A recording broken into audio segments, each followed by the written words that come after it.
As soon as my knees were sufficiently healed, I was turned into a small meadow for a month or two. No other creature was there, and though I enjoyed the liberty of the sweet grass, yet I had been so long used to society that I felt very lonely.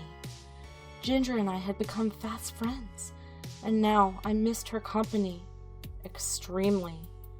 I often neighed when I heard horses' feet passing in the road, but I seldom got an answer, till one morning the gate was open, and who should come in but dear old Ginger. The man slipped off her halter and left her there.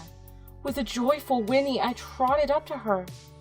We were both glad to meet, but I soon found that it was not for our pleasure that she was brought to be with me.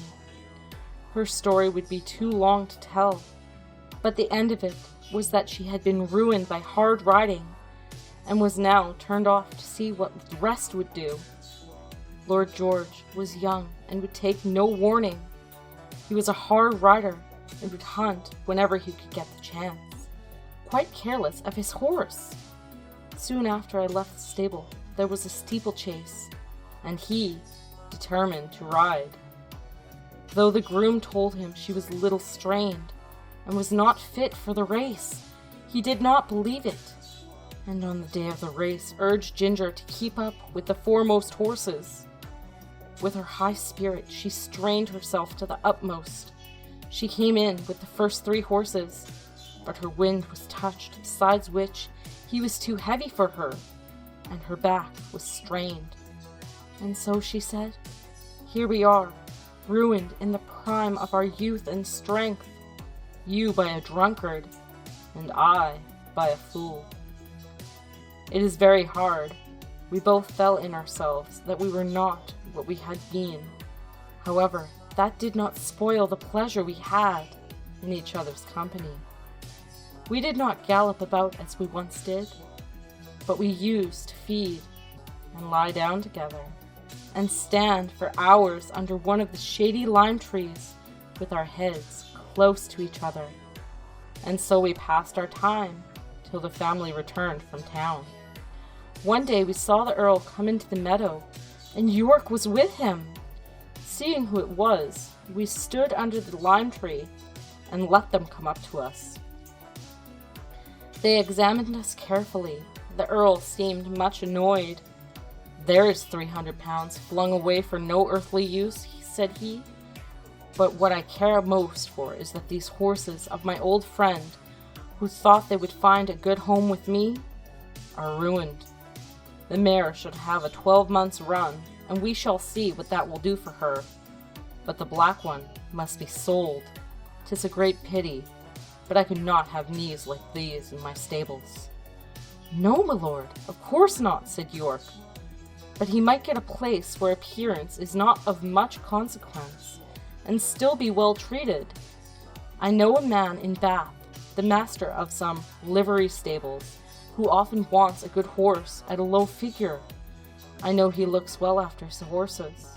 The inquest cleared the horse's character, and your lordship's recommendation, or mine, would be sufficient warrant for him. You had better write to him, York. I should be more particular about the place than the money he would fetch." After this, they soon left us. "They'll soon take you away," said Ginger, "and I shall lose the only friend I have, and most likely we shall never see each other again.